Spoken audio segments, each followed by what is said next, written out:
Right now we have Intermountain Park City Hospital's Dr. Wing Province joining us to tell us more about Intermountain's COVID-19 campaign. Dr. Province, thanks for being here on our show this morning. Good morning, Christine. How are you? Good. It's great to see you, great to connect with you. I know how busy you are. We very much appreciate you taking the time to inform our viewers today. So tell me more about this campaign. It's a PSA, but there's a lot happening and many things that people need to know about, especially when it comes to our hospitals and capacity right now. That's exactly right, Christine. Right now, what we're noticing nationwide, but in particular here in the state, and as it relates to Summit County, a surge in COVID-19 cases. And I know everyone probably is aware of this at home, but what the rhetoric that we've heard is, yeah, we have cases going up, but we don't have increased hospitalizations. And you've kept hearing from the hospitals, well, just wait, it's going to happen. Well, the time is happening now where the case counts are so high that now folks are manifesting to the hospital in the emergency departments and in our inpatient units. So much so that now as an Intermountain system, we're having to accommodate the influx of patients. So we still have capacity. We're not at a crisis mode as maybe others have heard, but we are looking down the road and seeing a trend and noticing that if we don't do something now, then we may be at a point where we are going to have to implement a crisis standard of care. Hospitals here across Utah are filling up. As you mentioned, our case counts are high. They've been high for quite some time now. We're seeing this surge right here in our state. So ICUs are filling up. You said we're not at crisis point, but it is looking pretty full across hospitals within Intermountain system right now. That's exactly right, Christine. In fact, so here in Park City Hospital, currently we've seen a surge in the emergency department as far as patients with respiratory issues. I've certainly seen quite a few in my shifts over the last couple of weeks. And in the hospital currently, we're fortunate that we don't have any COVID patients in our ICU. But what we've been doing, we've pivoted a little bit, Christine. Park City, usually when we get a really sick COVID patient, we transfer them down to the valley where they have COVID dedicated ICUs. But now those hospitals are getting such an influx of patients that now we at Park City are accepting patients from those facilities. Now they're not COVID patients per se, they are non-COVID patients, but by accepting those patients to our facility, it increases capacity at those others. And there's other strategies that Intermountain is doing right now. For example, the Orthopedic Specialty Hospital, which as the name suggests is an orthopedic hospital, has opened up a part of their facility to accept non-COVID and some COVID patients. Riverton Hospital, their pediatric unit, is now accepting adult patients, and they're transferring all of their pediatric patients to Primary Children's Hospital. And down in St. George, their PACU, or in other words, the area where patients go after surgery, they've now dedicated that to an ICU for COVID patients. And so we have the capacity, we have these plans in place for this kind of surge, but the reason for the campaign, Christine, is that we really need the help of our community to recognize that we're going in a direction that is not favorable for us. And there are steps that we can take now to prevent us getting to the point where we're having to exceed our capacity. We want to be able to provide the care that our patients have become so used to, the high quality care that we provide at Intermountain. And if we make some interventions now, particularly before the holidays, I think we can avoid exceeding our capacity. Intermountain has a plan for this. You're in that phase where you're concerned, but not too concerned yet. That being said, right now you're seeing capacity fill up. So really, it's up to the public now to make sure that you don't get overfull, essentially. That's exactly right. And that's part of the campaign. What we're doing is we're helping patients and the community see what it's like in our ICUs. And so a lot of the media that we've released is an inside look into the ICU, an inside look to our nurses who work in ICUs and to some of our physicians who work there in those facilities, so that the public can see that this isn't just one of those fun diseases where you lose your taste and that's about it. I mean, there's a lot of serious complications with COVID-19, but for people who haven't seen it, it's hard for them to believe it.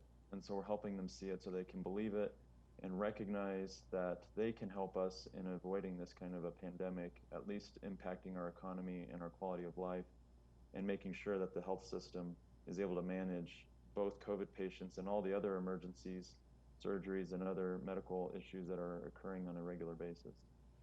And in this PSA, you hear directly from medical hospital staff all about their experiences firsthand, and it's really a bit emotional for them. And that's something else that's important to note, is that while your hospitals right now, you have capacity, you're filling up, but you only have so much staff, and they're feeling the pressure of this, and we don't want to overwork them as well. And that's really the key point, Christine. You know, our key resources are hospital beds, medicines, but really right now, our most precious resources are personnel. And we've been at this for 8 months now, and taking care of COVID patients who have a higher requirement of needs. There's so many different organ systems that can fail. It's really emotionally exhausting and physically exhausting. Not to mention the fact that between 20 and 30% of our nursing workforce is out because they've been infected with COVID from the community, not from the hospitals. And as a result of that, we have a limited number of nurses and therefore a limited number of patients that we can take care of. And so the more that we can do in the communities to control our numbers, the more nurses we'll have available, the fewer patients we'll have. And as we go into this flu season, where we already have a normal surge that occurs during that time of the year, we'll be able to accommodate both the flu and COVID. And this past spring, you went to New York to help out in their hospitals there. It doesn't seem like that long ago that I was talking with you about your experiences. It was a heartbreaking experience. Now here we are seeing a surge. Are you concerned that we could get to where New York was when you were there this past spring?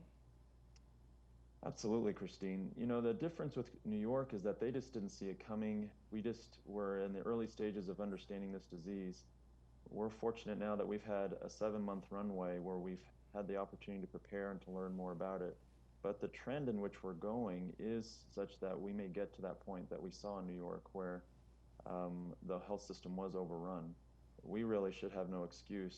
The New Yorkers who came into the hospital, they really didn't know what they needed to do to prevent it, nor did the physicians and nurses who became ill with COVID-19, many of them who were in the ICU and some who passed away. So I do worry about us getting to that state.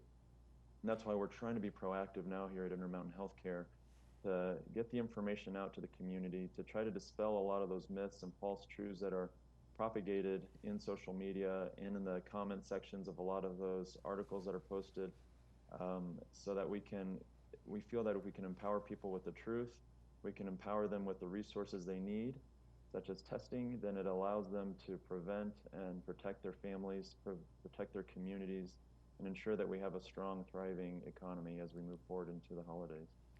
And before we run out of time, I think it's very important to note that there are some changes with COVID-19 testing, specifically that it's now by appointment only.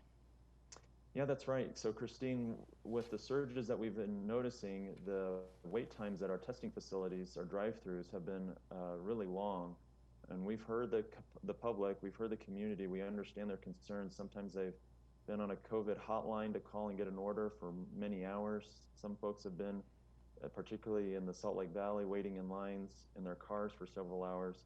As a result of that, we're trying to accommodate and make this a much easier process that's a lot more patient-centered. And so now we're moving to an appointment-only system. And here's what's really unique about this, Christine. Before, we were really, to get an order in for a patient, you had to have a physician enter the order. Now we've really flipped that paradigm, which is a really interesting part in our history of healthcare and history in general, where patients can now create their own order. They can go online in this digital age. Intermountain has made it possible for them to go to our COVID symptom tracker, where they can enter their symptoms, and then that tracker, that piece of technology that we've enabled or open to the public, can now create their own order to go get tested. And with that will come an appointment window where you can choose not only the time of day that works best for you, but also a location. So let's say you're running errands down in the Salt Lake Valley when you want to get your COVID test. Well, you can take it down there. You don't necessarily have to have it done here in Park City. Obviously, most people who live here are going to want to have their test done closer to home, and you can set an appointment for that test to be done.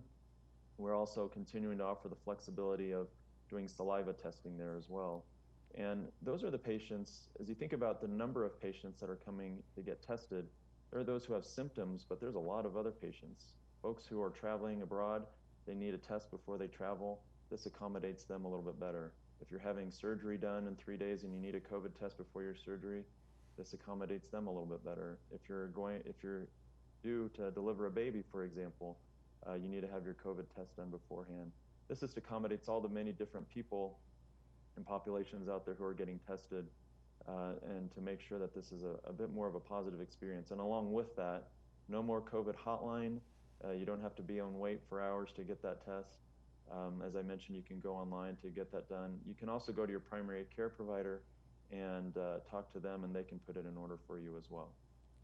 Dr. Wing Province, thank you so much for joining us today.